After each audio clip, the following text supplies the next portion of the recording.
ജന്മദിനം വലിയ സന്തോഷത്തോടെ കൊണ്ടാടിയ രാത്രിയിലാണ് ഈ സുനാമി തിരമാല ആഞ്ഞടിച്ചത്.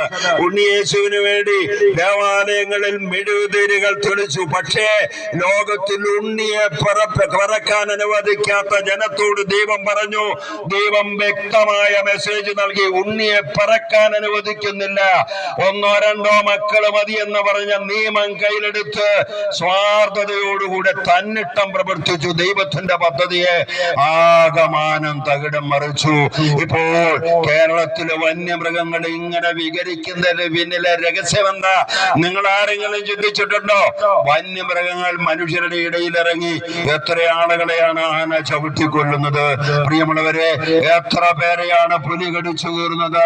പന്നി ആക്രമിച്ച് എത്ര മനുഷ്യരാണ് ജീവൻ പൊലിയുന്നത്? എന്താ ഈ വന്യമൃഗങ്ങള് ഈ നാട്ടിൻപുറത്ത് ജനവാസ കേന്ദ്രങ്ങളിലേക്ക് ഇറങ്ങി ജനത്തെ ഇങ്ങനെ ഭയപ്പെടുത്താൻ എന്താ കാരണം? നമ്മുടെ കുറെ വർഷങ്ങൾക്ക് മുമ്പ് എടുത്ത് പരിശോധിച്ചു നോക്ക്. ഇതിനേക്കാൾ വനാന്തരമായ കാലഘട്ടത്തില് കാട്ടുമൃഗങ്ങൾ ഇതുപോലെ മനുഷ്യനെ ഭയപ്പെടുത്തിയിട്ടുണ്ടോ? ഇതുപോലെ മനുഷ്യൻ കാട്ടുമൃഗങ്ങളെ ഭയപ്പെട്ട് വീട്ടിൽ കഴിഞ്ഞിട്ടുണ്ടോ? വീട്ടിൽ കയറിയുള്ള അരിയും സാധനമൊക്കെ ആന എടുത്തുകൊണ്ട് പോവുക. ഇതല്ല എന്തൊരു സംഭവമായ? എന്താ ഇതിന്റെ പിന്നില്? എന്താണ് ഇതിന്റെ കാരണം?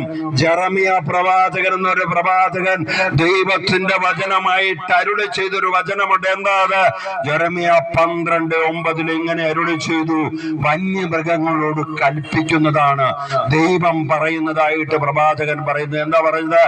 വന്യമൃഗങ്ങളെ, നിങ്ങൾ അവരെ വിഴുങ്ങാനായിട്ട് ഒരുമിച്ച് കൂടാൻ. ആരെ വിഴുങ്ങാൻ?